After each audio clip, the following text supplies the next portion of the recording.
dalam hati setiap manusia ada satu kebutuhan yang sangat mendasar, kebutuhan untuk bersekutu dan berbagi hati dengan Tuhan Penciptanya. Dan kebutuhan dasar itu hanya bisa dipenuhi ketika kita bertemu dengan Tuhan secara pribadi. Ketika kita membuka hidup kita dan membuka hati kita kepada Tuhan, di sanalah kebutuhan kita akan Tuhan itu dipenuhi.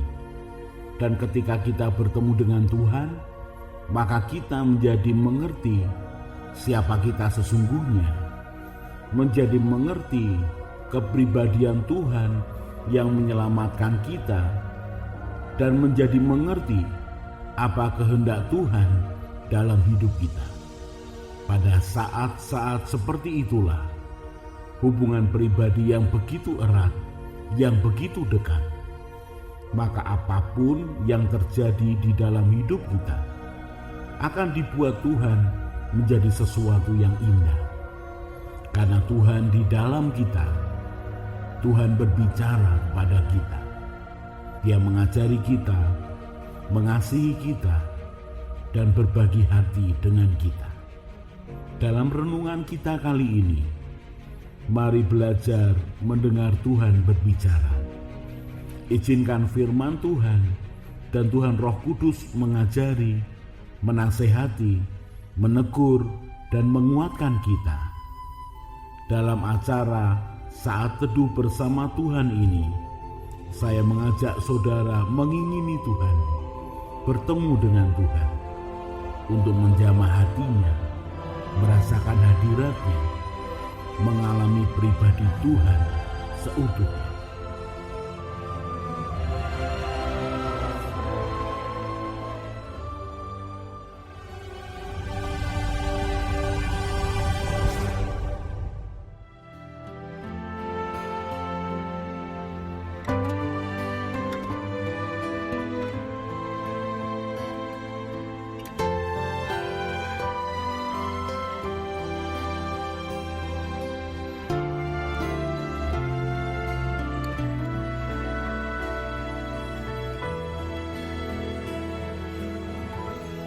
Ujilah aku Tuhan, cobalah aku Tuhan, selidiki batinku dan hatiku, mataku tertuju padamu. Aku cinta padamu Tuhan, aku rindu hadirat-Mu Tuhan, aku ingin selalu dekat padamu, menikmati kehadiran-Mu. Ku nyanyi Hosana bagi Rajaku yang duduk di tahta.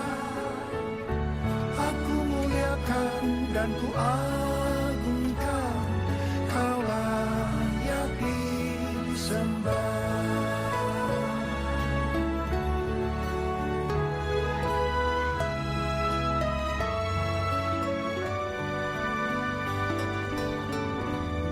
Ujilah aku Tuhan, cobalah aku Tuhan, selidiki batinku dan hatiku, mataku tertuju padamu. Aku cinta padamu Tuhan, aku rindu hadirat-Mu Tuhan,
ketika kita menjalani kehidupan ini dengan hati yang tenang, hati yang bersih, hati yang tulus, dan hati yang murni, maka kita ini akan lebih mudah memahami akan segala sesuatu yang terjadi.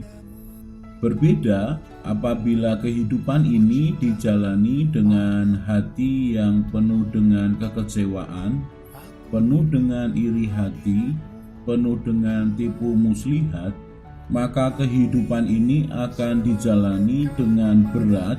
Juga hatinya menjadi was-was karena tidak ada keteduhan dan ketenangan menghadapi segala sesuatu. Hati manusia adalah modal utama untuk menjalani kehidupan ini dengan baik atau tidak.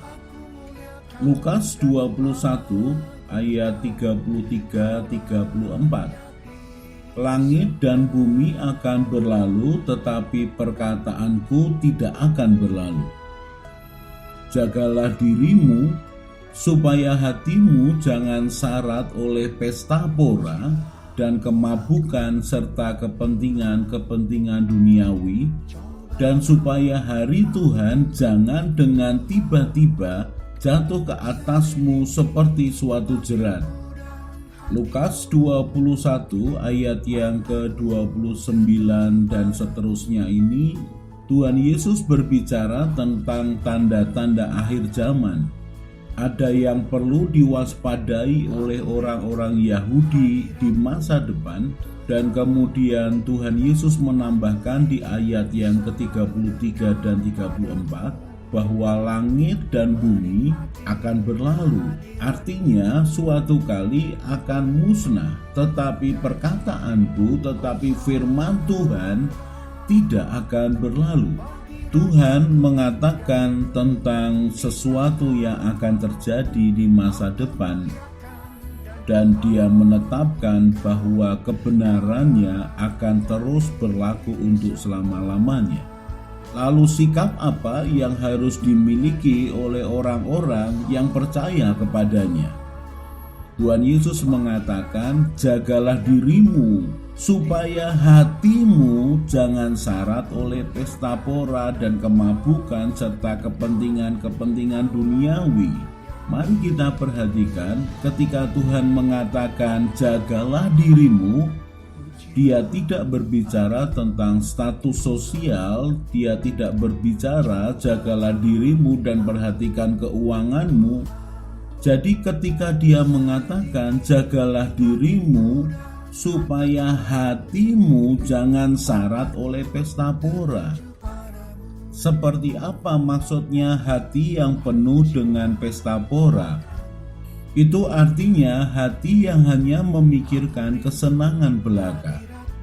Hati yang penuh dengan kepentingan diri sendiri, asal dirinya senang, asal dirinya bahagia, kemudian tidak memperhatikan akan hal-hal lain, bahkan hal-hal yang penting dan yang utama mengenai kehidupan masa depannya. Bahkan di dalam terjemahannya yang lain dikatakan, janganlah hatimu berpesta pora dengan menghambur-hamburkan uang sesuai dengan apa yang engkau ingini saja. Dan bukan hanya hati yang berisi tentang pesta pora, tetapi juga kemabukan serta keinginan, kepentingan-kepentingan duniawi semata-mata. Orang yang mabuk hanya menyenangkan akan hatinya. Dia terus minum dan terus minum dan terus minum sampai kemudian tidak bisa menguasai dirinya. Bahkan dia mempermalukan dirinya. Lalu kalau disebutkan jagalah hatimu supaya hatimu itu tidak sepenuhnya berisi tentang kepentingan-kepentingan duniawi. Artinya jagalah hatimu supaya jangan penuh dengan hal-hal duniawi. Engkau harus memiliki hal-hal yang ilahi, hal-hal yang surgawi. Dan kalau kita baca Lukas pasal yang ke-21 ayat 34 ini, dengan terjemahan bebas, maka kita bisa mengertinya. Tuhan mengatakan, jagalah dirimu supaya hatimu tidak berpesta pora, tidak hanya memikirkan kesenanganmu sendiri dengan menghambur-hamburkan uang, tidak kehilangan kesadaran dan kendali diri sehingga tidak mempermalukan dirimu, dan tidak hanya berpikir tentang apa yang terjadi sekarang, tidak hanya berpikir hal-hal yang duniawi, tetapi engkau memikirkan hal-hal yang ilahi, hal-hal yang kekal. Sehingga ketika hari Tuhan itu datang dengan tiba-tiba, maka hatimu itu akan siap, bukan seperti jerat. Hati orang yang berharap kepada Tuhan, mengingat Tuhan, berjalan bersama Tuhan setiap harinya, hatinya akan siap menghadapi apapun. Bahkan kedatangan Tuhan bukan seperti jerat buat dirinya. Dia tahu apa yang harus dilakukan. Ketika hati dan pikiran saya itu teduh dan tenang, hati dan pikiran yang teduh maksudnya hati saya begitu lapang, tidak ada yang membebani. Pikiran saya juga tidak memikirkan hal-hal yang berat. Perasaan saya tidak terluka atau menyimpan akan kekecewaan dan sakit hati. Maka keadaan hidup saya rasakan lebih baik, lebih siap menghadapi apapun. Saya menjalani kehidupan seperti biasanya, rutinitas setiap hari. Saya melakukan tugas demi tugas saya dengan hati yang penuh teduh dan tenang. Tuhan memberikan damai sejahtera, bahkan sukacita yang melimpah di dalam hati saya. Pekerjaan bisa dilakukan dengan tenang, lebih teliti, lebih baik. Saya bisa bersikap ramah dengan hati yang terbuka, tangan siap membantu kepada siapapun, dan pengharapan, semangat di dalam hati saya terjagai karena hati dan pikiran saya tidak saya bebani dengan hal-hal yang berat, buruk, menyakitkan. Tetapi ketika saya melewati suatu masa yang sungguh-sungguh berat, masa di mana pekerjaan yang sudah saya lakukan dengan maksimal dinilai buruk, bahkan kemudian dijelek-jelekan, juga ada orang yang memfitnah bahwa saya memiliki niat buruk terhadap apa yang saya lakukan. Keinginan daging saya ingin membalas dan menyingkapkan kebenarannya, bagaimana mereka itu menyalahkan dan memfitnah tanpa ada dasar sama sekali. Semakin saya memasukkan perkataan negatif itu dalam hati dan pikiran saya, maka kemudian hati dan pikiran saya tidak fokus lagi kepada tujuan hidup. Fokus hidup saya justru kepada perkataan-perkataan yang salah yang ditujukan kepada saya. Sementara perasaan hati saya terluka, menambah akan kegundahan hati, sehingga tidak ada keteduhan dan ketenangan di dalam hati saya. Sungguh hari-hari dan minggu-minggu yang berat buat saya pada saat itu. Tetapi karena saya takut akan Tuhan, sehingga saya tidak mau membalas mereka. Saya menyerahkan penghakiman itu kepada Tuhan yang adil dan yang mengasihi saya. Saya kemudian tetapkan hati untuk fokus kepada tujuan hidup saya, melakukan pekerjaan dan pelayanan saya dengan sebaik-baiknya, dengan ketulusan, dan dengan menjaga motivasi untuk menyenangkan hati Tuhan. Saya jadi lebih memahami seperti apa menjaga diri, menjaga hidup dengan menjaga hati saya.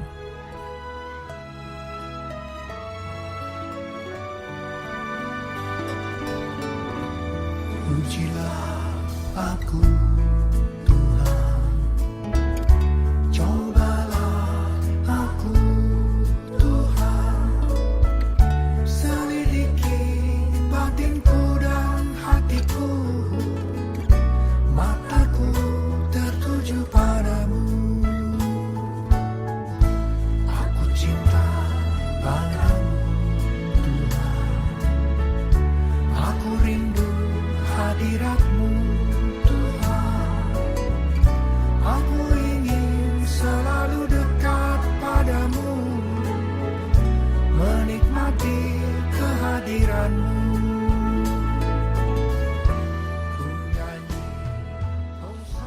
Amsal 4 ayat yang ke-23. Jagalah hatimu dengan segala kewaspadaan, karena dari situlah terpancar kehidupan. Jadi kalau saya tetap ingin hidup berpengharapan dan tetap semangat dan terus maju, sebagai tanda bahwa saya bertumbuh dan berubah, maka saya harus menjagai hati saya penuh dengan iman, penuh dengan percaya, tetap fokus kepada tujuan yang sudah ditetapkan, bahkan tetap membuka diri untuk koreksi dari apapun yang masuk melalui mata, yang masuk melalui telinga saya. Harus saya filter, harus saya saring begitu rupa, dan harus saya kelola dengan baik. Ada hal-hal yang tidak menyenangkan tetapi itu menyehatkan. Ketika saya mendapatkan penilaian atau penghakiman daripada orang lain, maka saya tetap memakainya sebagai bahan koreksi untuk hidup saya. Saya hadapkan hidup saya kepada penilaian dan penghakiman itu. Apakah aku memang seperti itu? Dan saya minta Tuhan yang menolong saya untuk mengoreksi saya. Karena kalau saya menilai diri saya sendiri, maka yang muncul adalah pembenaran diri dan pembelaan diri. Tetapi ketika saya melibatkan Tuhan untuk mengoreksi hidup saya berdasarkan penilaian dan penghakiman orang, maka Tuhan Roh Kudus tahu apa yang paling tepat dan yang paling baik saya terima. Dibantunya saya untuk mengambil yang baik di tengah-tengah yang buruk yang saya dengar. Ada yang perlu saya simpan sebagai bagian koreksi kehidupan. Ada beberapa bagian yang saya buang, saya tidak ingat-ingat lagi, karena tidak membuat saya lebih maju dan tidak membuat saya lebih mengasihi Tuhan dan mencari Tuhan dalam hidup saya. Saya ingat sejak saya lahir baru, saya berdoa, Tuhan, segala sesuatu boleh terjadi di dalam hidupku, asal itu mendekatkan aku kepadamu, membuat aku bertumbuh dan mengenal Engkau, mengenal kehendak-Mu di dalam hidupku. Jadi bahkan perkataan-perkataan negatif dari orang lain itu bisa menjadi koreksi dalam hidup saya untuk saya lebih mencari Tuhan. Bahkan saya memakai penilaian dan penghakiman dari orang lain apapun motivasi mereka, justru semakin melecut saya untuk mencari Tuhan. Mencari belas kasihan Tuhan, mencari keadilan Tuhan, mencari penghiburan yang dari Tuhan, mencari kekuatan yang daripada Tuhan. Saya seperti seorang anak kecil yang lari kepada bapaknya ketika menghadapi sesuatu yang tidak menyenangkan. Di dalam hadirat Tuhan, di dalam kebenaran Tuhan, saya mendapatkan akan keteduhan dan rasa tenang, rasa aman, bahkan jaminan untuk meneruskan kehidupan saya. Tuhan, kalau memang aku harus mengalami sesuatu yang tidak menyenangkan, asal itu membawa aku lebih dekat, lebih bertumbuh, lebih mengandalkan Engkau, lebih mengalami Engkau, aku mau ya Tuhan, aku mau. Aku tidak mau hatiku penuh dengan kepentingan diri sendiri. Aku mau Engkau lebih lagi di dalam hidupku. Lagu yang kita dengarkan ini diambil dari Mazmur 26. Saya baca mulai ayat yang pertama. Dari Daud. Berilah keadilan kepadaku ya Tuhan, sebab aku telah hidup dalam ketulusan. Kepada Tuhan aku percaya dengan tidak ragu-ragu. Daud percaya Tuhan itu maha adil. Kalau Daud bersalah, maka Tuhan akan menunjukkan kesalahan Daud dan kemudian menolong Daud untuk kembali kepada jalan Tuhan. Dia minta keadilan Tuhan kalau dia tidak bersalah dan orang lain yang bersalah. Maka dia minta Tuhan sebagai hakim yang menyatakan kesalahan orang itu dan kemudian yang berarti juga membela Daud. Jadi ketika Tuhan dijadikan hakim dalam hidup kita, maka dia akan mengadili dengan adil dan dia juga akan bertindak dengan adil. Yang duduk di tahta, aku muliakan dan ku agungkan, kau layak disembah. Ku nyanyi Hosana bagi Rajaku yang duduk di tahta. Aku muliakan dan ku agungkan, kau layak disembah. Mazmur 26 ayat yang kedua. Ujilah aku ya Tuhan, dan cobalah aku, selidikilah batinku dan hatiku. Sebab mataku tertuju pada kasih setiamu, dan aku hidup dalam kebenaran-Mu. Sungguh suatu seruan yang sangat berani dari seorang manusia yang hidup dalam ketulusan dan mengharapkan Tuhan untuk memberikan keadilan di dalam hidupnya. Ketika Daud mengatakan, ujilah aku ya Tuhan. Seruannya berarti, lihatlah hatiku apa adanya. Lihatlah hatiku apakah aku benar atau aku salah. Aku buka apa adanya di hadapan-Mu ya Tuhan, tidak ada yang tersembunyi. Lihatlah hatiku, ujilah aku. Apakah aku ini menjaga hidupku dengan ketulusan? Apakah aku ini percaya kepadamu? Apakah aku ini mengandalkan Engkau, mengharapkan Engkau? Apakah aku ini hidup sesuai dengan jalan-Mu dan kebenaran-Mu? Periksa hatiku ya Tuhan, ujilah aku. Daud tahu bahwa tidak ada keuntungannya untuk bersembunyi dari Tuhan. Kalau dia ingin rencana Tuhan yang baik itu terjadi di dalam hidupnya. Buat Daud tidak ada untungnya untuk menyembunyikan sesuatu dari Tuhan. Kalau dia ingin hidup sesuai dengan kehendak Tuhan, sesuai dengan rencana Tuhan. Jadi ketika dia mengatakan, ujilah aku ya Tuhan, artinya periksa aku, apakah aku bersalah? Apakah aku berdosa di hadapan-Mu? Lihatlah akan kecenderungan hatiku. Lihatlah pikiranku, apa yang muncul di dalam pikiranku. Dia katakan, selidiki batinku dan hatiku, selidiki ya Tuhan. Memeriksa kemudian menyelidiki batin dan hati hanya bisa dilakukan oleh Tuhan kepada orang yang meminta ketulusan kemurnian hidupnya.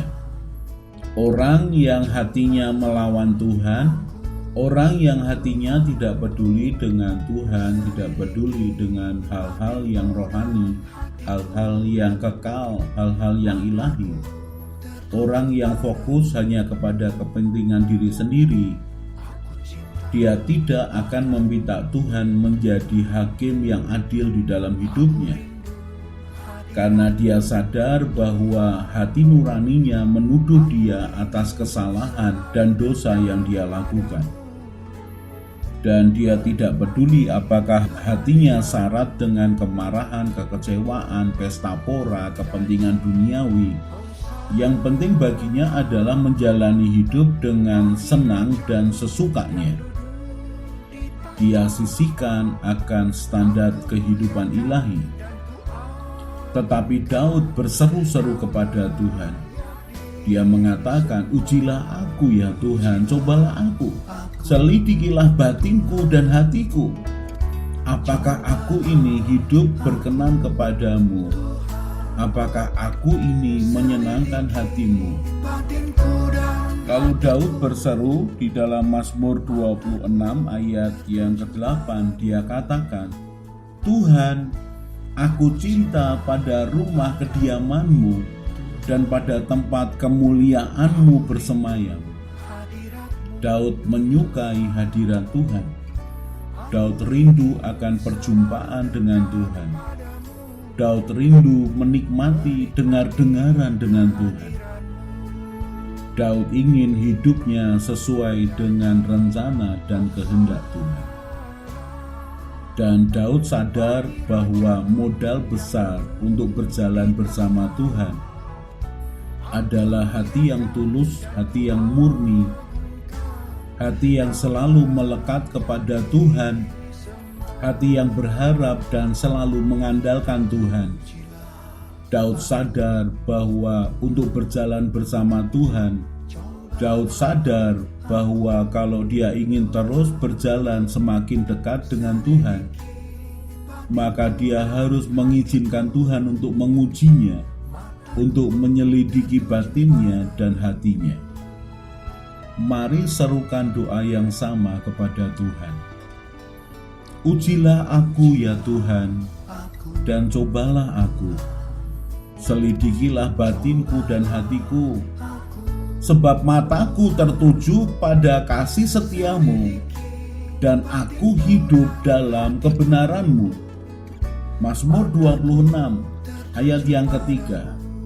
Sebab mataku tertuju pada kasih setia-Mu, dan aku hidup dalam kebenaran-Mu. Orang yang fokus matanya terhadap kebenaran Tuhan dan kasih setia Tuhan harus menjaga hatinya, harus mewaspadai hatinya dari segala sesuatu yang menjauhkan dia daripada Tuhan. Dan dia terus meminta Tuhan yang menjagai hatinya dan menjagai hidupnya.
Yeremia 17 ayat 5-8.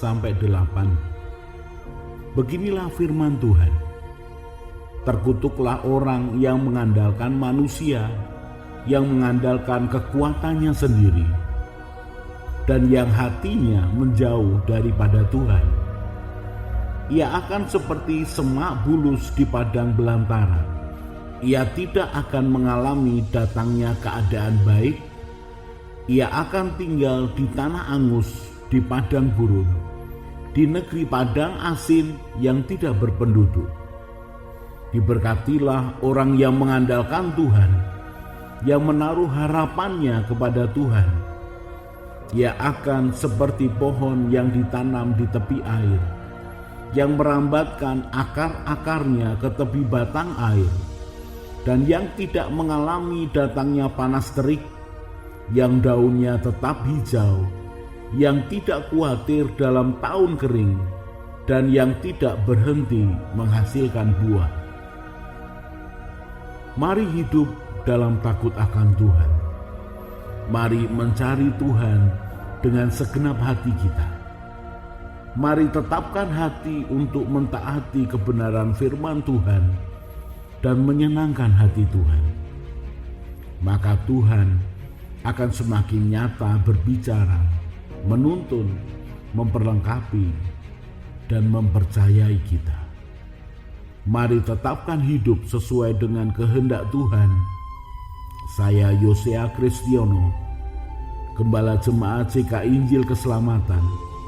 Tetap setia, tetap semangat. Tuhan Yesus memberkati.